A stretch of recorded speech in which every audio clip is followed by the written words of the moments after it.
Hello my dear friends, welcome back to my channel. ಎಲ್ಲರೂ ಹೇಗಿದ್ದೀರಾ? ಎಲ್ಲರೂ ಚೆನ್ನಾಗಿದ್ದೀರಾ ಅಂತ ಅಂದ್ಕೊತೀನಿ. ನಾನು ಕೂಡ ಚೆನ್ನಾಗಿದ್ದೀನಿ. ಇನ್ನು ಬುಧವಾರ ಮಧ್ಯಾಹ್ನದಿಂದ ನಾನು ಬ್ಲಾಗ್ನ ಕಂಟಿನ್ಯೂ ಮಾಡ್ತಾ ಇದ್ದೀನಿ. ಇವರು ರಾಮನಗರಕ್ಕೆ ಹೋಗಿದ್ದರು. ನಾಟಿ ಅವರೆಕಾಯಿ ತೊಗೊಂಬಂದಿದ್ರು. 100 ರೂಪಾಯಿ kg ಅಂತೆ. ಹೈಬ್ರಿಡ್ ಎಲ್ಲ 50 ರೂಪಾಯಿ ಸೇಲ್ ಮಾಡ್ತಾಯಿದ್ರಂತೆ. ಹಾಗಾಗಿ ಒಂದು 3 kg ಅವರೆಕಾಯಿ ಮಂಗಳವಾರ ದಿನ ತಂದಿದ್ರು. ರಾತ್ರಿನೇ ಎಲ್ಲ ಸುಲಿದ್ವಿ ನಾನು ಮತ್ತು ಮಗಳು. ಸೊ ಆಮೇಲೆ ಬುಧವಾರ ಬೆಳಗ್ಗೆ ಅವರೆಕಾಳು ಸಾಂಬಾರು ಮತ್ತು ಪೂರಿ ಮಾಡಿದ್ದೆ ಟಿಫನ್ಗೆ. ಇನ್ನು ಮಧ್ಯಾಹ್ನನೂ ಚಪಾತಿ ಹಿಟ್ಟಿತ್ತಲ್ವ, ಹಾಗಾಗಿ ರೈಸ್ ಮಾಡಿಬಿಟ್ಟು ಪೂರಿನ ಮಾಡ್ತಾಯಿದ್ದೀನಿ. ಇವರು ಮನೇಲೇ ಇದ್ದರು, ಹಾಗಾಗಿ ಮಕ್ಳಿಗೂ ಆಗುತ್ತೆ ಮತ್ತು ಇವ್ರಿಗೂ ಆಗುತ್ತೆ ಅಂತ ಅಂದ್ಬಿಟ್ಟು ಒಂದು 2 ಪೂರಿ ಮತ್ತು ರೈಸು ಊಟ ಮಾಡ್ಕೊಂಡ್ವಿ. ಇನ್ನು ಸಂಜೆ ಈವ್ನಿಂಗ್ ಹಂಗೆ ಟೀ ಮಾಡಿಕೊಂಡು ಟೆರೆಸ್ಗೆ ಬಂದೆ. ಅಷ್ಟೊತ್ತಿಗೆ ಇವರು ಇದು ಇವಾಗ ಚಳಿಗಾಲ ಆಗಿರೋದ್ರಿಂದ ರೋಗ ಜಾಸ್ತಿ ಅಲ್ವಾ ಗಿಡಗಳಿಗೆ, ಹಾಗಾಗಿ ಫರ್ಟಿಲೈಸರ್ ಸ್ಪ್ರೇ ಮಾಡಬೇಕು ಅಂತ ಅಂದ್ಬಿಟ್ಟು ನಾನು ಬರೋಷ್ಟರೊಳಗೆ ಆಗಲೇ ಎಲ್ಲ ಮಿಕ್ಸ್ ಮಾಡ್ಕೊಂಬಿಟ್ಟಿದ್ರು. ಕೆಲವರು ಆಲ್ರೆಡಿ ವಿಡಿಯೋ ಮಾಡಿದ್ರು ಕೂಡ ಮತ್ತೆ ವಿಡಿಯೋ ಮಾಡಿ ಏನು ಫರ್ಟಿಲೈಸರ್ ಏನು ಕೊಡ್ತೀರಾ, ಹೇಗೆ ಮೇಂಟೈನ್ ಮಾಡ್ತೀರಾ ಅಂತ ಅಂದ್ಬಿಟ್ಟು ಕೇಳ್ತಾಯಿದ್ರಿ. ನನ್ನ ಟೀ ಮಾಡ್ಕೊಂಡು ಬರೋಷ್ಟೊತ್ತಿಗೆ ಇವ್ರು ಆಗಲೇ ಮಿಕ್ಸ್ ಮಾಡ್ಕೊಂಬಿಟ್ಟಿದ್ರು. ನಾನು ಆಲ್ರೆಡಿ 1-2 ವೀಡಿಯೋ ಮಾಡಿದ್ದೀನಿ, ಅದನ್ನು ನೋಡಿಕೊಂಡ್ರೆ ಸಾಕಾಗುತ್ತೆ. ಮತ್ತು ಆನ್ಲೈನಲ್ಲಿ ಫರ್ಟಿಲೈಸರ್ ಸಿಗುತ್ತಾ ಅಂತ ಕೇಳ್ತಾಯಿದ್ರಿ. ಫರ್ಟಿಲೈಸರು ಆನ್ಲೈನಲ್ಲೂ ಸಿಗುತ್ತೆ, ಮತ್ತು ಬೆಂಗಳೂರಲ್ಲಿ ಎಂಟಿಪೇಟೆಯಲ್ಲಿ ಕೂಡ ಗೊಬ್ಬರದ ಅಂಗಡಿ ಸಿಕ್ಕಾಬಟ್ಟೆ ಇದ್ದಾವಂತೆ. ಒಂದು ಸಲ ಹೋಗ್ಬಿಟ್ಟು ಕೇಳಿದ್ರೆ ಗಾರ್ಡನ್ಗೆ ಯಾವ ಫರ್ಟಿಲೈಸರ್ ಬೇಕು ಅದನ್ನು ಕೇಳಿದ್ರೆ ಕೊಡ್ತಾರೆ ಅವರು. ಮತ್ತು ಗೊಬ್ಬರ ಬಂದು ಸಾಲಿಬಲ್ 19 ಅನ್ನೋ ಗೊಬ್ಬರನ ನಾವು ಹಾಕ್ತೀವಿ. ಇನ್ನು ಔಷಧಿ ಅಲ್ಲಿ ಹೋಗಿ ಕೇಳಿದ್ರೆ ಖಂಡಿತ ಅಂದರೆ ಗೊಬ್ಬರದ ಅಂಗಡಿಗೆ ಹೋಗಿ ಗಾರ್ಡನಿಂಗ್ಗೆ ಯಾವ ಔಷಧಿ ಸ್ಪ್ರೇ ಮಾಡಬೇಕು ಅಂತ ಕೇಳಿದ್ರೆ ಕೊಡ್ತಾರೆ. ಯಾಕೆಂದರೆ ಅವರೆಲ್ಲ ಅಗ್ರಿಕಲ್ಚರ್ ಮಾಡಿರ್ತಾರಲ್ವ, ಅವರಿಗೆ ಗೊತ್ತಾಗುತ್ತೆ ಯಾವ ಔಷಧಿ ಕೊಡಬೇಕು ಅಂತ ಅಂದ್ಬಿಟ್ಟು. ಎಂಟಿಪೇಟೆಗೆ ಹೋದರೆ ಎಲ್ಲ ಔಷಧಿ ಗಾರ್ಡನಿಂಗ್ ಔಷಧಿ ಎಲ್ಲ ಸಿಗುತ್ತೆ ಅಂತೇಳಿ ಹೇಳ್ತಾಯಿದ್ರು. ಇವರು ಕೂಡ ಅಷ್ಟೇ, ನಾವು ಊರಿಗೆ ಹೋದರೆ ಊರಲ್ಲಿ ತೊಗೊಬರ್ತೀವಿ, ಇಲ್ಲಾಂದರೆ ಇಲ್ಲಿ ಬೆಂಗಳೂರಲ್ಲಿ ಎಂಟಿಪೇಟೆಗೆ ಹೋಗಿ ತೊಗೊಂಬರ್ತಾರೆ ಇವರು. ನಿಂಬೆಹಣ್ಣಂತೂ ಈ ಸಲ ಸಿಕ್ಕಾಬಟ್ಟೆ ಸಿಕ್ಕಿತ್ತು. ಒಂದು 20 ಆಲ್ಮೋಸ್ಟ್ ಒಂದು 30 ನಿಂಬೆಹಣ್ಣೇನೋ ಬಂದಿದೆ. ಅದರಲ್ಲಿ ನಾನು ಒಂದು 20 ಕಿತ್ಕೊಂಡೆ. ಇನ್ನೊಂದು 2-3 ದಿನದಲ್ಲಿ ಮತ್ತೆ ಕಲರ್ ಬರೋದಿತ್ತು, ಅದನ್ನು ಬಿಟ್ಬಿಟ್ಟು ಒಂದು 20 ನಿಂಬೆಹಣ್ಣು ಕಿತ್ಕೊಂಡೆ. ಸೊ ಇದು ನಿಂಬೆಹಣ್ಣು ಯಾರಾದರೂ ಬೆಳಿತೀನಿ ಅಂತಂದರೆ ಖಂಡಿತ ಬೆಳೀರಿ, ನಿಮ್ಮದು ಜಮೀನು ಏನಾದ್ರು ಇತ್ತು ಅಂದರೆ. ಯಾಕೆಂದರೆ ಇದು ಲೋ ಮೇಂಟೆನೆನ್ಸು ಬೆಳೆ ಆಗಿರುತ್ತೆ. ಇವ್ರು ಹೇಳ್ತಾ ಇರ್ತಾರೆ ಲೋ ಮೇಂಟೆನೆನ್ಸು ಬೆಳೆಗಳು ಯಾವ್ಯಾವುದು ಅಂತ ಅಂದ್ಬಿಟ್ಟು. ನಿಂಬೆ ಹಾಕಿದರೆ ಒಳ್ಳೆ ದುಡ್ಡು ಮಾಡ್ಬೋದು ಅಂಥೇಳಿ ಹೇಳ್ತಾ ಇರ್ತಾರೆ. ಸೊ ಇನ್ನು ನಿಂಬೆಹಣ್ಣೆಲ್ಲ ಕಿತ್ಕೊಂಬಂದ್ಬಿಟ್ಟು ನಾನು ಬ್ಲಾಗ್ನ ಅಲ್ಲಿಗೆ ಎಂಡ್ ಮಾಡಿದೆ. ಮತ್ತು ಪಾಟ್ಗಳು ಅವು ಇದಾವಲ್ವಾ, ಅವು ಬೇರೆಲ್ಲ ಸಿಕ್ಕಾಬಟ್ಟೆ ಸ್ಟ್ರಾಂಗ್ ಆಗಿಬಿಟ್ಟು ಪಾಟೆಲ್ಲ ಕ್ರ್ಯಾಕ್ ಬಂದು ಹಾಳಾಗ್ತಾಯಿದೆ. ಅದಕ್ಕೋಸ್ಕರ ಇದು ಮಲ್ಲಿಗೆ ಗಿಡ ಇತ್ತಲ್ವ, ಅದೆಲ್ಲ ಕ್ರ್ಯಾಕ್ ಬಂದುಬಿಟ್ಟು ಮಲ್ಲಿಗೆ ಗಿಡ ಎಲ್ಲ ಹಣ್ಣಾದಂಗೆ ಆಗ್ತಾಯಿತ್ತು, ಇನ್ನೇನು ಒಣಗೋಗಂಗೆ ಆಗ್ತಾಯಿತ್ತು. ಅದಕ್ಕೋಸ್ಕರ ಇವರು ನರ್ಸರಿ ಅವ್ರನ್ನ ಕರೆಸ್ಬಿಟ್ಟು ಒಂದು ಪಾಟ್ ತೊಗೊಂಬಂದ್ಬಿಟ್ಟು ಇದು ಪಾರಿಜಾತ ಒಣಗೋಗಿತ್ತಲ್ಲ ನಮ್ಮ ಮನೇಲಿ, ಪಾರಿಜಾತ ಗಿಡ ಮತ್ತು ಒಂದು ಪಾಟ್ ತಂದುಬಿಟ್ಟು ಮಲ್ಲಿಗೆ ಗಿಡನ ರೀಪಾಟಿಂಗ್ ಮಾಡಿಸಿದ್ವಿ. ನಿಜವಾಗ್ಲೂ ಆ ಪಾಟ್ಗಳು ಅಷ್ಟು ದೊಡ್ಡ ಪಾಟ್ಗಳು ಕ್ರ್ಯಾಕ್ ಬಂದು ಹೋಗ್ತವೆ. ಒಂದೊಂದ್ಸಲ ಗಾರ್ಡನಿಂಗ್ ಮಾಡೋದೇ ಬೇಡಪ್ಪ ಅಂತ ಅನಿಸ್ಬಿಡುತ್ತೆ. ಅಂದರೆ ಪಾಟ್ಗಳೇ ಒಡೆದೋದ್ರೆ ಥರ ಬೇಜಾರಾಗುತ್ತಲ್ವ, ಪಾಟ್ ಒಡೆದೋದ್ರೆ ಮತ್ತು ಗಿಡ ಒಣಗೋದ್ರೆ. ಹಾಗಾಗಿ ಯಾವುದ್ಯಾವ್ದು ಹೋಗುತ್ತೆ ಆ ಗಿಡನ ನಾವು ಮತ್ತೆ ಹೊಸ ಪಾಟ್ ತರೋದು, ಮತ್ತು ಅದನ್ನು ತಗೊಂಡು ಹೊಸ ಪಾಟ್ಗೆ ಗಿಡನ ನೆಡೋದು, ಈ ಥರ ಆಗ್ತದೆ. 2 ಪಾಟ್ ಒಡೆದೋಗಿದೆ. ಅಂದರೆ ನಿಂಬೆಹಣ್ಣಿನ ಗಿಡದ್ದು ಮತ್ತು ಮಲ್ಲಿಗೆ ಹೂವಿಂದು ಗಿಡದ್ದು ಕ್ರ್ಯಾಕ್ ಬಂದುಬಿಟ್ಟು ಚೆನ್ನಾಗಿರೋಂಥ ಪಾಟ್ಗಳು ಕ್ರ್ಯಾಕ್ ಬಂದುಬಿಟ್ಟು ಹೋಗ್ಬಿಡ್ತು. ಸೊ ತುಂಬ ಬೇಜಾರಾಗುತ್ತೆ. ಆ ಪಾಟ್ಗಳು ಅಷ್ಟು ಚೆನ್ನಾಗಿರೋ ಪಾಟ್ಗಳು ಒಡೆದೋಯ್ತು ಅಂತಂದರೆ. ನನಗೆ ಅನಿಸ್ತಾ ಇರುತ್ತೆ ಅವಾಗ, ಎಂಥ ಸಿಮೆಂಟ್ ಹಾಕಿರ್ತಾರೋ ಏನೋ ಕ್ರ್ಯಾಕ್ ಬಂದು ಹಿಂಗೆ ಒಡೆದೋಗುತ್ತಲ್ಲ ಅಂತ ಅಂದ್ಬಿಟ್ಟು ಅಂದ್ಕೊತಾ ಇರ್ತೀನಿ. ಇನ್ನು ನಾನು ಗುರುವಾರ ದಿನ ವ್ಲಾಗ್ ಮಾಡಲಿಲ್ಲ. ಮಾಮೂಲಿ ಎಲ್ಲ ಕೆಲಸಗಳು ಪೂಜೆ ಅಂತ ಅಂದ್ಬಿಟ್ಟು ವಿಡಿಯೋ ಮಾಡ್ಕೊತ ಕೂತ್ಕೊಂಡ್ರೆ ಲೇಟ್ ಆಗಿಬಿಡುತ್ತೆ ಅಂತಂದ್ಬಿಟ್ಟು ಗುರುವಾರದ ದಿನ ನಾನು ಬ್ಲಾಗೇ ಮಾಡಲಿಲ್ಲ. ಮತ್ತು ಅವತ್ತು ಪೂಜೆ ಎಲ್ಲ ಮಾಡಿ ಮತ್ತು ಸಂಜೆ ರಾಯರ ಮಠಕ್ಕೆ ಹೋಗಿ ಬಂದು ಮತ್ತು ಬಸ್ಸಾರು ಮಾಡೋದಿತ್ತು. ಸಂಜೆ ಬಸ್ಸಾರೆಲ್ಲ ಮಾಡಿಕೊಂಡು ಇನ್ನು ದೇವ್ರ ಸಾಮಾನೆಲ್ಲ ತೊಳ್ಕೊಬೇಕಾಗಿತ್ತು. ಅದನ್ನೆಲ್ಲ ತೊಳೆದು ಮಲಗೋಷ್ಟೊತ್ತಿಗೆ ರಾತ್ರಿ 11:30 ಆಗೋಗ್ಬಿಟ್ಟಿತ್ತು. ಇನ್ನು ಶುಕ್ರವಾರದ ದಿನ ಅಮಾವಾಸ್ಯೆ ಇತ್ತಲ್ವ, ಹಾಗಾಗಿ ಬೆಳಗ್ಗೆ ಒಂದು 4:15ಗೆ ಅಲಾರ್ಮ್ ಇಟ್ಕೊಂಡಿದ್ದೆ. ಆದರೆ ರಾತ್ರಿ ಮಲಗಿದ್ದು ಲೇಟ್ ಆಯ್ತಲ್ವ, ಸೊ ಮತ್ತು ಚಳಿ ಇರುತ್ತೆ ಮತ್ತು ನಿದ್ದೆ ಬರ್ತಾ ಇರುತ್ತೆ. ಅದಕ್ಕೋಸ್ಕರ ಒಂದು ಅಲಾರ್ಮ್ ಆಫ್ ಮಾಡಿಬಿಟ್ಟು ಒಂದು 5:30ಗೆ ಎದ್ಬಿಟ್ಟು, ಅಂದರೆ 4:15 5 ಗಂಟೆಗೆ ಪೂಜೆಗೆ ಒಳ್ಳೆ ಟೈಮ್ ಇತ್ತು. ಆದರೆ ಏನು ಮಾಡೋದು, ಎದ್ದೇಳೋಕ್ಕಾಗಲಿಲ್ಲ. ಸರಿ ಇವತ್ತೆಲ್ಲ ಅಮಾವಾಸ್ಯೆ ಮತ್ತು ಶನಿವಾರ ಅಲ್ವಾ ಮುಗಿಯೋದು, ಯಾವುದೋ ಒಂದು ಟೈಮಲ್ಲಿ ಮಾಡಿದ್ರೆ ಆಯ್ತು ಬಿಡು, ಇದೇನು ಹಬ್ಬ ಅಲ್ಲ ಅಂತ ಅಂದ್ಬಿಟ್ಟು 5:30ಗೆ ಎದ್ಬಿಟ್ಟು ಮನೆಯಲ್ಲೆಲ್ಲ ಕಸ ಗುಡಿಸಿ ಆಮೇಲೆ ಇವಾಗ ಕೆಳಗಡೆ ಬಂದು ಕಸ ಗುಡಿಸಿ ನೀರು ಹಾಕಿ ರಂಗೋಲಿನ ಹಾಕ್ತಾಯಿದ್ದೀನಿ. ಇವಾಗ ಹಾಕ್ಕೊಂಡಿದ್ದೀನಲ್ಲ ಆ ಡ್ರೆಸ್ಸು ನಿಜವಾಗ್ಲೂ ಈ ಸಿಲ್ಕ್ ಬ್ಲೆಂಡ್ ಬರುತ್ತಲ್ವ ಬಟ್ಟೆ, ಒಂಥರ ಬಿಸಿಲಿಗೆ ಮಿಂಚುತ್ತೆ ನೋಡಿ, ಆ ಥರದ ಬಟ್ಟೆಗಳು ನಿಜವಾಗ್ಲೂ ತಗೋಬಾರ್ದು ಅಂತ ಅನ್ನಿಸ್ತು. ನಾನು ಮಲ್ಕೊಂಡು ಎದ್ದು ಬರೋಷ್ಟೊತ್ತಿಗೆ ಪ್ಯಾಂಟೆಲ್ಲ ಫುಲ್ಲು ರಿಂಕಲ್ ಆಗಿಬಿಟ್ಟಿದೆ. ನಾನು ವೀಡಿಯೋದಲ್ಲೇ ನೋಡ್ಕೊತಾ ಇರೋದು, ನನಗೆ ಅಷ್ಟು ಅಂದರೆ ಅದು ಬಟ್ಟೆ ಬಿಚ್ಚಿದಾಗ ಗೊತ್ತಾಗುತ್ತೆ ಎಷ್ಟೊಂದು ರಿಂಕಲ್ಸ್ ಬಂದಿದೆ. ಅಂದರೆ ಐರನ್ನೇ ಮಾಡಿಲ್ವೇನಪ್ಪ ನನಗೆ ಮೇಲಕ್ಕೆ ಮಡಚ್ಕೊಂಡು ಹೋಗ್ತಾ ಇರುತ್ತೆ. ಪ್ಯಾಂಟೆಲ್ಲ ಫುಲ್ ರಿಂಕಲ್ಸ್ ಬಂದು ಮೇಲಕ್ಕೆ ಮಡ್ಚ್ಕೊಂಡು ಹೋಗ್ಬಿಟ್ಟಿತ್ತು. ಇನ್ನೊಂದು ಸಲ ನಾನು ಈ ಥರದ ಬಟ್ಟೆ ತಗೊಳ್ಳೇಬಾರ್ದು ಅಂತ ಅಂದ್ಕೊಂಡಿದ್ದೀನಿ. ಆ್ಯಕ್ಚುಲಿ ಇವ್ರು ನಮ್ಮ ಯಜಮಾನ್ರೇ ನನ್ನ ಬರ್ತಡೇಗೆ ಕೊಡಿಸಿದ್ದು. ನಾನು ಈ ಥರದ ಬಟ್ಟೆಗಳೆಲ್ಲ ತೊಗೊಳ್ಳಲ್ಲ, ಯಾವಾಗಲೂ ನಾನು ಕಾಟನ್ನೇ ತೊಗೊಳೋದು. ಆದರೆ ಎಲ್ಲ ಸೀಸನ್ಗೂ ನನಗೆ ಅದೇ ಕಂಫರ್ಟಬಲ್ ಅನಿಸುತ್ತೆ. ಇದು ಬೇಸಿಗೆಗಾಲದಲ್ಲಿ ಹಾಕ್ಕೊಳ್ಳೋಕ್ಕೆ ಆಗೋಲ್ಲ, ಸೆಕೆ ಜಾಸ್ತಿ ಇರುತ್ತೆ ಇದರಲ್ಲಿ, ಮೈಯೆಲ್ಲ ಒಂಥರ ಉರ್ದಂಗೆ ಆಗ್ಬಿಡುತ್ತೆ. ಸೊ ಈ ಚಳಿಗಾಲಕ್ಕೆ ಓಕೆ, ಅದಕ್ಕೋಸ್ಕರ ನಾನು ಹಾಕ್ಕೊಂಡಿದ್ರೆ ಅದು ಫುಲ್ಲು ಮೇಲಕ್ಕೆ ಮಡ್ಚ್ಕೊಂಡು ರಿಂಕಲ್ಸ್ ಬಂದು ಮಡ್ಚ್ಕೊಂಡು ಹೋಗ್ತಾಯಿತ್ತು. ಒಂಥರ ಆಗುತ್ತೆ ಈ ಥರದ ಬಟ್ಟೆಗಳು ಹಿಂಗೆ ಆಗೋಗ್ಬಿಟ್ರೆ. ಕಾಟನ್ ಆದರೆ ನೋಡಿ ಎಷ್ಟು ಚೆನ್ನಾಗಿ ಕೂರುತ್ತೆ ಬಟ್ಟೆ ಸ್ಟಿಫಾಗಿ. ಸೊ ಅದಕ್ಕೆ ನಾನು ಯಾವಾಗಲೂ ಕಾಟನ್ನೇ ಜಾಸ್ತಿ ಇಷ್ಟಪಡೋದು. ಜಾರ್ಜೆಟ್ಟು ಅಷ್ಟೇ ಜಾಸ್ತಿ ಇಷ್ಟಪಡೋದಿಲ್ಲ ನಾನು ಆ ಬಟ್ಟೆಗಳ. ಆದರೆ ಈ ಸೀಸನಲ್ಲೂ ಓಕೆ, ಅದು ಸಮ್ಮರಲ್ಲಿ ಕೂಡ ಅದು ಚೆನ್ನಾಗಿರಲ್ಲ. ಜಾಸ್ತಿ ಕಾಟನ್ನೇ ಎಲ್ಲ ಸೀಸನ್ಗೂ ಚೆನ್ನಾಗಿ ಅಂತ ಅನಿಸುತ್ತೆ. ಇನ್ನು ರಂಗೋಲಿ ಎಲ್ಲ ಹಾಕಿ ಬಂದೆ, ಒಂದು 6 ಗಂಟೆ 6:10 ಆಗಿತ್ತು. ಸೊ ಇವಾಗ ಸ್ನಾನ ಮಾಡ್ಕೊಂಡು ಬಂದು ಒಂದು ಕಡೆ ಪೂಜೆ ಸಾಮಾನಿಗೆಲ್ಲ ಗಂಧ ಅರಿಶಿನ ಕುಂಕುಮ ಇಟ್ಕೊತಿದ್ದೆ. ರಾತ್ರಿ ತೊಳೆದಿಟ್ಟಿದ್ದಷ್ಟೇ, ಗಂಧ ಅರಿಶಿನ ಕುಂಕುಮ ಇಟ್ಟಿರಲಿಲ್ಲ.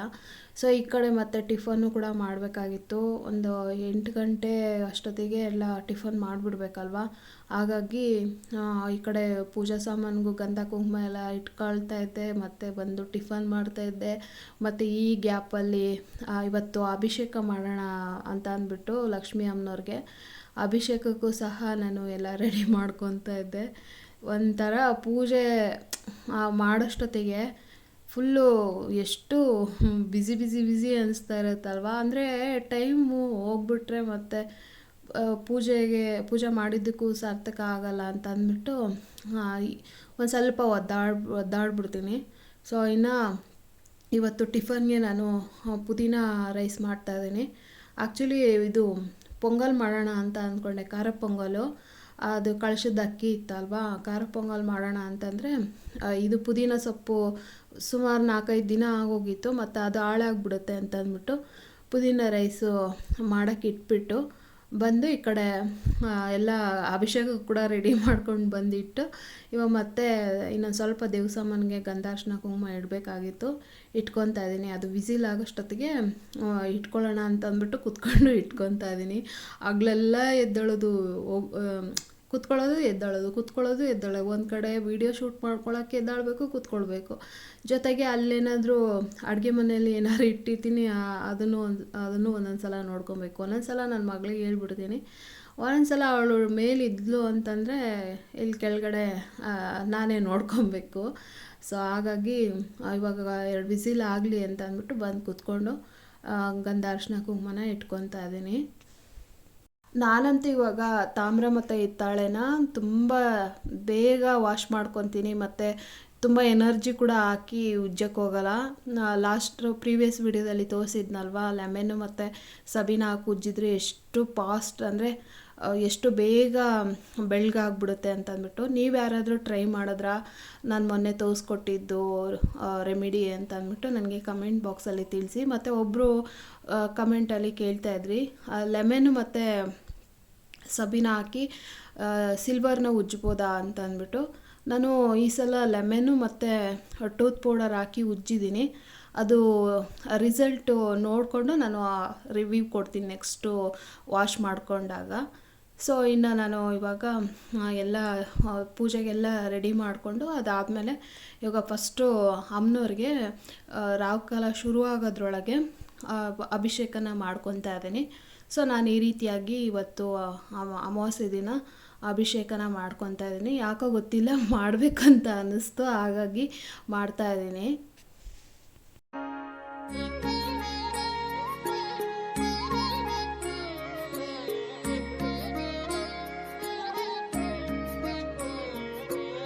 ಇವಾಗ ಫಸ್ಟು ಎಲ್ಲ ಅಭಿಷೇಕಕ್ಕೆ ಒಂದು ಪ್ಲೇಟಲ್ಲಿ ಎಲ್ಲ ರೆಡಿ ಮಾಡಿ ಇಟ್ಕೊಂಡಿದ್ದೆ. ಸುಮ್ಮನೆ ಮರ್ತೋಗ್ಬಿಡ್ತೀನಿ ಅಂತ ಅಂದ್ಬಿಟ್ಟು ಒಂದು ಪ್ಲೇಟ್ಗೆಲ್ಲ ರೆಡಿ ಮಾಡ್ಕೊಂಡು ಬಂದಿದ್ದೆ. ಇವಾಗ ಫಸ್ಟು ನಾನು ಕುಂಕುಮದ ನೀರು ಹಾಕಿದೆ, ಆಮೇಲೆ ಅರಿಶಿಣದ ನೀರು ಹಾಕಿದೆ, ಆಮೇಲೆ ಗಂಧದ ನೀರು ಹಾಕಿದೆ, ಆಮೇಲೆ ಒಂದು ಸ್ವಲ್ಪ ಅಕ್ಷತೆ ಕಾಳು ಹಾಕಿ ಒಂದು ಹೂವಿಟ್ಟು ಇವಾಗ ಅಮ್ಮನವ್ರಿಗೆ ಮಂಗಳಾರತಿ ಮಾಡ್ಕೊತಾ ಇದ್ದೀನಿ. ಸೊ ಇದಾದಮೇಲೆ ಮತ್ತೆ ಹೋಗಿ ಇದೇನೋ ಅಭಿಷೇಕ ಮಾಡಿದ್ನಲ್ಲ ಅದನ್ನ ಒಂದು ಗ್ಲಾಸ್ಗೆ ಹಾಕಿಟ್ಟು ಅದಾದಮೇಲೆ ಅಮ್ಮನವ್ರನ್ನೆಲ್ಲ ವಾಶ್ ಮಾಡಿಕೊಂಡು ಪ್ಲೇಟ್ ಕೂಡ ಎಲ್ಲ ವಾಶ್ ಮಾಡಿಕೊಂಡು ಬಂದು ಮತ್ತೆ ಇವಾಗ ಪಂಚಾಮೃತ ಅಭಿಷೇಕ ಮಾಡ್ಕೊತಾ ಇದ್ದೀನಿ. ಅಭಿಷೇಕ ಮಾಡ್ತಾಯಿದ್ರೆ ಅಮ್ಮನವ್ರು ನೋಡೋಕ್ಕೆ ಒಂಥರ ಖುಷಿ ಆಗುತ್ತಲ್ವ. ಸೊ ಮೇಲಿಂದ ಹಾಲು, ಮೊಸರು, ತುಪ್ಪ, ಜೇನುತುಪ್ಪ, ಸಕ್ಕರೆ, ಬಾಳೆಹಣ್ಣು ಇದೆಲ್ಲ ಬೀಳ್ತಾಯಿದ್ರೆ ಅವ್ರನ್ನ ನೋಡೋದೇ ಒಂದು ಖುಷಿ. ಹಾಗಾಗಿ ನಮ್ಮ ಮನಸ್ಸಿಗೆ ಯಾವಾಗ ಒಂದು ಸ್ವಲ್ಪ ಕಿರಿಕಿರಿ ಅನಿಸುತ್ತೋ ಅಂಥ ಟೈಮಲ್ಲಿ ನಾವು ದೇವ್ರಿಗೆ ಈ ಥರ ಅಭಿಷೇಕನೋ ಏನೋ ಒಂದು ಮಾಡ್ತಾಯಿದ್ರೆ ಮನಸ್ಸಲ್ಲಿರೋಂಥ ಕಿರಿಕಿರಿ ಎಲ್ಲ ಹೋಗಿ ಮನಸ್ಸಿಗೆ ಶಾಂತಿ ಸಿಗುತ್ತೆ ಅಂತಂದ್ಬಿಟ್ಟು ಸೊ ನಾನು ಈ ಥರ ಮಾಡ್ತಾ ಇರ್ತೀನಿ. ಮತ್ತು ನಾವು ಯಾವುದೇ ಒಂದು ಪೂಜೆ ಮಾಡಿದ್ರೂ ಕೂಡ ನಮಗೆ ಆ ಪ್ರತಿಫಲ ಎಲ್ಲೂ ಹೋಗಲ್ಲ ಅಂಥೇಳಿ ನಮ್ಮ ಯಜಮಾನ್ರು ಹೇಳ್ತಾನೆ ಇರ್ತಾರೆ.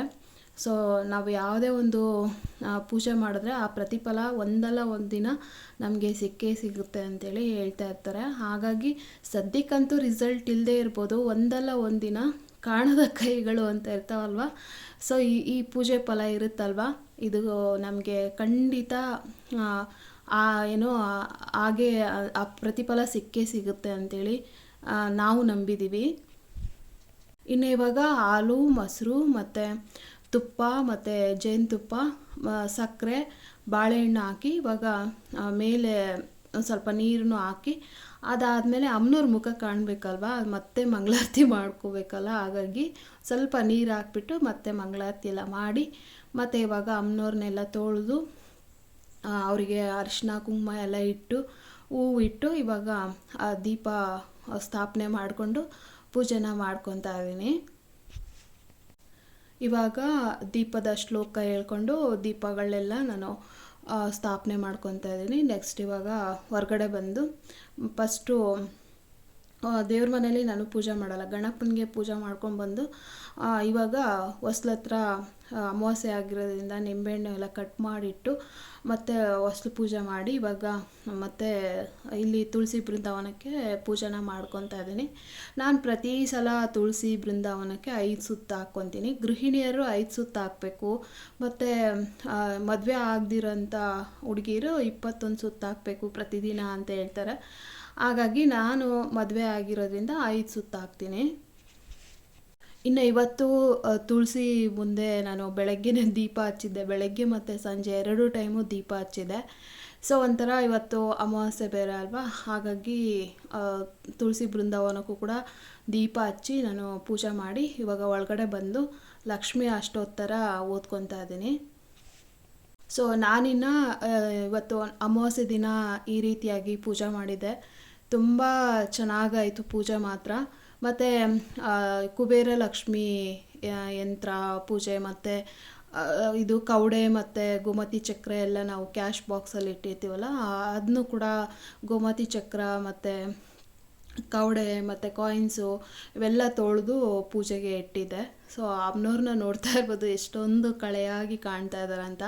ಆ್ಯಕ್ಚುಲಿ ಮಲ್ಲಿಗೆ ಹೂವು ತೊಗೋಬೇಕಾಯ್ತು, ಹೂನವರು ಬರೋಷ್ಟೊತ್ತಿಗೆ ನನ್ನ ಪೂಜೆ ಕೂಡ ಆಗೋಗ್ಬಿಟ್ಟಿತ್ತು. ಹಾಗಾಗಿ ಇರೋ ಹೂಗಳಲ್ಲೇ ಇಟ್ಟು ಅಲಂಕಾರ ಮಾಡಿ ಪೂಜೆನ ಮಾಡ್ತಾಯಿದ್ದೀನಿ. ಸೊ ಈ ಥರ ಹೂವಿನ ಅಲಂಕಾರ ಮಾಡಿಕೊಂಡು ನಾನು ಅಮಾವಾಸ್ಯೆ ಪೂಜೆನ ಮಾಡಿದ್ದೀನಿ. ಮತ್ತು ಇನ್ನೊಂದು ಏನು ಗೊತ್ತಾ, ಲಾಸ್ಟ್ ಟೈಮು ವರಮಹಾಲಕ್ಷ್ಮಿ ಹಬ್ಬಕ್ಕೆ ಹೋದಾಗ ನಾನು KR ಮಾರ್ಕೆಟಲ್ಲಿ ಲೂಸು ಕುಂಕುಮ ತಂದಿದ್ದೆ. ನೋಡ್ತಾ ಇರ್ಬೋದು ಬಟ್ಟೆಲ್ಲ ಉದುರೋಗ್ತದೆ. ನಾನು ಪೂಜೆ ಮಾಡೋಷ್ಟೊತ್ತಿಗೆ ಬಟ್ಟೆಲ್ಲ ಉದುರೋಗ್ತಾಯಿದೆ. ಸಿಕ್ಕಾಬಟ್ಟೆ ಬೇಜಾರಾಗ್ತಾಯಿತ್ತು ನನಗೆ. ಲಾಸ್ಟ್ ಟೈಮೂ ಹಂಗೆ ಆಗಿತ್ತು. ಇನ್ಯಾವತ್ತೂ ಈ ಥರ ಲೋಕಲ್ ಕುಂಕುಮ ತರಬಾರ್ದು ಅಂತ ಅಂದ್ಕೊಂಡೆ. ಯಾವಾಗಲೂ ನಾನು ಗೋಪುರಂ ಕುಂಕುಮ ಯೂಸ್ ಮಾಡ್ತಿದ್ದೆ, ಅರಿಶಿನ ಮತ್ತು ಕುಂಕುಮ. ಆದರೆ ಅವತ್ತು ವರಮಹಾಲಕ್ಷ್ಮಿ ಹಬ್ಬಕ್ಕೂ ಏನೋ ಹೂ ಪರ್ಚೇಸ್ ಮಾಡೋಕ್ಕೆ ಹೋದಾಗ ಎಲ್ಲ ಅಲ್ಲಿ ಪೂಜಾ ಐಟಮ್ಸುಗಳ್ದೆಲ್ಲ ನೋಡಿದ್ನಲ್ವ, ಸರಿ ಚೆನ್ನಾಗಿರುತ್ತೆ ಈ ಕಲರ್ ಕುಂಕುಮ ಅಂತ ಅಂದ್ಬಿಟ್ಟು ಸಿಂಗರ್ ಕಲರ್ದು ಕುಂಕುಮ ಇರುತ್ತಲ್ಲ ಅದನ್ನ ತಂದಿದ್ರೆ ನೋಡಿ ಎಲ್ಲ ಹೆಂಗೆ ಉದುರೋಗ್ತಾಯಿದೆ. ತುಂಬಾ ಬೇಜಾರಾಗ್ಬಿಡ್ತು ನನಗೆ. ಫೋಟೋಗಳಿಗಿಟ್ರೆ ಏನೂ ಆಗಲ್ಲ, ದೇವಸ್ಥಾನಗೊಂದೇ ಆ ಥರ ಆಗೋದು. ಅದಕ್ಕೆ ತುಂಬ ಬೇಜಾರಾಯಿತು. ಅದಕ್ಕೇ ಹಾಗೆ ವೀಡಿಯೋ ಶೂಟ್ ಮಾಡ್ಕೊಂಡು ಹೆಂಗೆ ಉದುರೋಗಿದೆ ನೋಡಿ ಅಂತ ಅಂದ್ಬಿಟ್ಟು. ಮತ್ತು ಇಲ್ಲಿ ದಕ್ಷಿಣಾಮೂರ್ತಿಯ ಸ್ವಾಮಿ ಫೋಟೋ ಕೂಡ ತರಿಸಿದ್ದಾರೆ ಅವರು ಮೊನ್ನೆ ದೀಪಾವಳಿಯಲ್ಲಿ. ದಕ್ಷಿಣಾಮೂರ್ತಿ ಸ್ವಾಮಿ ಪೂಜೆ ಮಾಡಿದ್ರೆ ಮಕ್ಕಳಿಗೆ ಒಳ್ಳೆ ವಿದ್ಯಾಭ್ಯಾಸ ಬರುತ್ತೆ ಅಂತೇಳಿ ಹೇಳ್ತಾರೆ. ಸೊ ಇನ್ನು ನಾನಿಲ್ಲಿ ಗೋಮತಿ ಚಕ್ರ, ಕವಡೆ ಅದೆಲ್ಲದಕ್ಕೂ ಒಂದು ಸ್ವಲ್ಪ ಅರಿಶಿನ ಕುಂಕುಮ ಹಾಕಿ ಹೂವಿಟ್ಟು ಮತ್ತು ಇದು ಕರ್ಪೂರ ಒಂದು 6 ಕರ್ಪೂರ ಇಟ್ಟು ಪೂಜೆನ ಈ ರೀತಿಯಾಗಿ ಮಾಡಿದ್ದೆ. ಇನ್ನು ಪೂಜೆ ಎಲ್ಲ ಆದಮೇಲೆ ಇದು ಕಳಶದ್ದು ಕಾಯಿ ಇರುತ್ತಲ್ವ ಚಿಪ್ಪು, ಅದನ್ನು ಬಿಸಾಕೋದು ಬೇಡ ಅಂತಂದ್ಬಿಟ್ಟು ಪ್ರತಿ ಸಲ ನಾನು ಧೂಪ ಹಾಕಿದಾಗ ಈ ಕಾಯಿನ ಯೂಸ್ ಮಾಡಿಕೊಂಡು ಅದನ್ನು ಬೆಂಕಿ ಮಾಡಿಕೊಂಡು ಸೊ ಈ ಥರ ಮನೆಗೆ ಧೂಪ ಹಾಕೋಣ. ಕಸಕ್ಕೇನಾದ್ರು ಕೊಟ್ಟರೆ ಅವರು ಕಾಲಲ್ಲೆಲ್ಲ ತುಣಿದ್ಬಿಡ್ತಾರೆ, ಎಲ್ಲೆಲ್ಲೋ ಬಿಸಾಕ್ತಾರೆ. ಕಳಶಕ್ಕಿಟ್ಟಿರೋ ಕಾಯಿನ ಈ ಥರ ಯೂಸ್ ಮಾಡ್ಕೊಳ್ಳೋಣ ಅಂತ ಅಂದ್ಬಿಟ್ಟು ನಾನು ಇದು ಗ್ರಂಥಿ ಅಂಗಡಿಯಲ್ಲೆಲ್ಲ ಧೂಪ ಹಾಕೋದು ಸಿಗುತ್ತಲ್ವ, ಸೊ ಈ ಥರದ್ದು ತಂದುಬಿಟ್ಟು ಕಳಶದ ಕಾಯಿನ ಬಿಸಾಕ್ದೇ ಈ ಥರ ಬೆಂಕಿ ಮಾಡಿಕೊಂಡು ಒಂದು ಬಾಲ್ಕನಿಯಲ್ಲಿ ಕೂತ್ಕೊಂಡು ಬೆಂಕಿ ಮಾಡಿಕೊಂಡು ಮನೆಗೆ ಧೂಪ ಹಾಕೋದ್ರಿಂದ ಏನೋ ನೆಗೆಟಿವ್ ಎನರ್ಜಿ ಎಲ್ಲ ಆಚೆ ಹೋಗುತ್ತೆ. ಸೊ ಹಾಗಾಗಿ ನಾನು ಈ ಥರ ಕಳಶಕ್ಕೆ ಇಟ್ಟಿರೋಂಥ ಕಾಯಿನ ಅಂದರೆ ಒಂದು ಸ್ವಲ್ಪ ಬಿಸಿಲಲ್ಲಿ ಒಣಗಿಸ್ಕೊಬೇಕು, ಇಲ್ಲಾಂದರೆ ಅದು ಸ್ವಲ್ಪ ಹಸಿ ಇರುತ್ತಲ್ವ ತೆಂಗಿನಕಾಯಿ, ಹಾಗಾಗಿ ಅದು ಹತ್ಕೊಳ್ಳಲ್ಲ. ನಾನು ಇದು ಒಣಗಿಸಿರ್ಲಿಲ್ಲ, ಹಾಗಾಗಿ ಜಾಸ್ತಿ ಹತ್ಕೊತಾನೆ ಇರಲಿಲ್ಲ. ಹೆಂಗೋ ಮಾಡಿ ಪ್ಲಾಸ್ಟಿಕ್ ಪೇಪರ್ ಎಲ್ಲ ಹಾಕಿ ಹೆಂಗೋ ಕೆಂಡ ಮಾಡಿಕೊಂಡು ಇವಾಗ ಧೂಪನ ಹಾಕೋಣ ಅಂತ ಅಂದ್ಬಿಟ್ಟು ಫಸ್ಟು ತುಳಸಿ ಬೃಂದಾವನಕ್ಕೆ ಇದು ಧೂಪನ ಹಾಕಿ ಅದಾದಮೇಲೆ ಇವಾಗ ದೇವ್ರ ಮನೆ ಒಳಗಡೆ ಬಂದು ಧೂಪನ ಹಾಕ್ತಾಯಿದ್ದೀನಿ. ನೆಕ್ಸ್ಟ್ ಇವಾಗ ಪ್ರತಿಯೊಂದು ಕಡೆನೂ ಅಡುಗೆ ಮನೆ, ಯುಟಿಲಿಟಿ ಮತ್ತು ಬೆಡ್ರೂಮು ಮತ್ತು ಟಾಯ್ಲೆಟ್ಸು ಎಲ್ಲ ಕಡೆನೂ ಧೂಪ ಹಾಕ್ಕೊಂಡು ಬರ್ತಾಯಿದ್ದೀನಿ. ಯಾವುದೇ ಒಂದು ನೆಗೆಟಿವ್ ಎನರ್ಜಿ ಸಹ ಅಂದರೆ ಟಾಯ್ಲೆಟ್ಸುಗಳು ಕೂಡ ನಾವು ತೋರಿಸೋದ್ರಿಂದ ನೆಗೆಟಿವ್ ಎನರ್ಜಿ ಅನ್ನೋದು ಆಚೆ ಹೋಗುತ್ತೆ ಅಂಥೇಳಿ ಹೇಳ್ತಾ ಇರ್ತಾರೆ. ಸೊ ಹಾಗಾಗಿ ನಾವು ಕೂಡ ಅದನ್ನು ನಂಬಿ ಧೂಪನ ತೋರಿಸ್ಬೇಕು ಮನೆಯಲ್ಲಿ. ಇನ್ನು ಧೂಪ ಹಾಕ್ಬಿಟ್ಟು ನಾನು ಟಿಫನ್ ತಿನ್ನೋಷ್ಟೊತ್ತಿಗೆ 11:30 ಆಗಿತ್ತು. ಟಿಫನ್ ತಿಂದುಬಿಟ್ಟು ಒಂದು 12 ಗಂಟೆ ಹಿಂಗೆ ಹೋಗಿ ಮೇಲ್ಗಡೆ ಸೋಫಾ ಮೇಲೆ ಮಲ್ಕೊಂಡ್ಬಿಟ್ಟೆ. ಆ್ಯಕ್ಚುಲಿ ಹಿಂದಿನ ದಿನ ರಾತ್ರಿ 11:30ವರೆಗೂ ದೇವರು ಸಾಮಾನೆಲ್ಲ ತೊಳೆದು ಒರೆಸಿ ಇಟ್ಟು ಮತ್ತೆ ಬೆಳಗ್ಗೆನೇ ಬೇಗ ಎದ್ದಿದ್ನಲ್ಲ, ಹಾಗಾಗಿ ಟಿಫನ್ ತಿಂದಿದ ತಕ್ಷಣ ಹೋಗಿ ಮಲ್ಕೊಂಡ್ಬಿಟ್ಟೆ.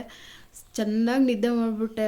ಒಂದು 12 ಗಂಟೆಗೆ ಮಲಗಿದೋಳು 1:30ವರೆಗೂ ಮಧ್ಯಾಹ್ನ ಚೆನ್ನಾಗಿ ಮಲ್ಕೊಂಡೆ. ಆಮೇಲೆ 1:30ಗೆ ಎದ್ದು ಬಂದು ಗುರುವಾರ ರಾತ್ರಿ ನಾನು ಬಸ್ಸಾರು ಮಾಡಿದ್ದೆ, ಅದು ಸಾಂಬಾರು ಇತ್ತು, ಅದಕ್ಕೆ ರೈಸ್ ಮಾಡ್ಕೊಂಡು ಊಟ ಮಾಡಿ ಮತ್ತು ಫೋನ್ ಬರ್ತಾಯಿತ್ತು. ಆ ಫೋನಲ್ಲಿ ಮಾತಾಡ್ಕೊತ ಒಂದು 3:30 3:45 4 ಗಂಟೆ ಅಷ್ಟೊತ್ತಿಗೆ ಟೀ ಮಾಡ್ಕೊಂಡು ಕುಡಿದು ಮತ್ತು ಮೇಲ್ಗಡೆ ಎಲ್ಲ ಮನೆ ಒರೆಸ್ಕೊಂಡ್ಬಿಡೋಣ, ಶನಿವಾರ ವಾರಕ್ಕೆ ಸರಿ ಹೋಗುತ್ತೆ ಅಂತೇಳಿ ಮನೆ ಎಲ್ಲ ಒರೆಸ್ಕೊಂಬಂದು ಮತ್ತೆ ಕೆಳಗಡೆ ಬಂದು ಸ್ಕಿನ್ ಕೇರ್ ಮಾಡಿಕೊಂಡು ಮುಖ ಎಲ್ಲ ತೊಳ್ಕೊಂಡು ಇವಾಗ ಹೊಸ್ಲ ಹತ್ರ ಮತ್ತು ತುಳಸಿ ಬೃಂದಾವನದ ಹತ್ರ ದೀಪ ಹಚ್ಚಿ ಪೂಜೆ ಮಾಡಿ. ಲಾಸ್ಟ್ ಟೈಮ್ ಒಬ್ಬರು ನನಗೆ ನೀವು ಅಗರಬತ್ತಿ ಯಾವ್ದ್ಯಾವ್ದು ಯೂಸ್ ಮಾಡ್ತೀರಾ ತೋರಿಸಿ ಸಿಸ್ ಅಂತ ಕೇಳಿದ್ರಿ.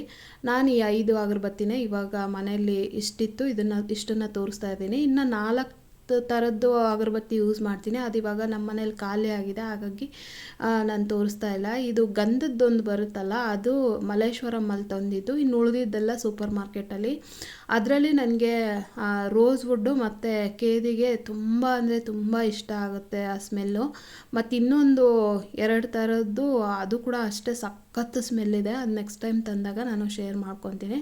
ಇನ್ನು ಪೂಜೆ ಎಲ್ಲ ಆದಮೇಲೆ ನೈಟ್ ಊಟಕ್ಕೆ ಮಧ್ಯಾಹ್ನ ಅಡುಗೆ ಮಾಡಿರಲಿಲ್ಲ, ಹಾಗಾಗಿ ಚಪಾತಿ ಮತ್ತು ಕ್ಯಾಬೇಜ್ ಪಲ್ಯ ಮಾಡಿ, ಇನ್ನು ಚಪಾತಿ ತಿಂದಮೇಲೆ ಒಂದು ಸ್ವಲ್ಪ ನೈಟ್ ಟೈಮ್ ನಾನು ಮತ್ತು ನನ್ನ ಯಜಮಾನರು ಸ್ವಲ್ಪ ರೈಸ್ ತಿಂದ್ರೇ ನಮಗೆ ಕಂಪ್ಲೀಟ್ ಅನ್ಸೋದು ಊಟ. ಹಾಗಾಗಿ ರಸ ಮಾಡೋಣ ಅಂತ ಅಂದ್ಕೊಂಡೆ, ಆದರೆ ದಾಳಿಂಬ್ರೆ ಹಣ್ಣು ಬಿಡಿಸಿದ್ನಲ್ಲ, ಹಾಗಾಗಿ ಮೊಸರನ್ನ ಮಾಡ್ಬಿಡೋಣ ಬಿಡು, ಚಪಾತಿ ಈಟ್ ಅಲ್ವಾ, ಇದು ಮೊಸರನ್ನ ತಿಂದರೆ ಅಲ್ಲಿಗೆ ಬ್ಯಾಲೆನ್ಸ್ ಆಗುತ್ತೆ ಅಂತ ಅಂದ್ಬಿಟ್ಟು ಕರ್ಡ್ ರೈಸ್ ಮಾಡಿದೆ.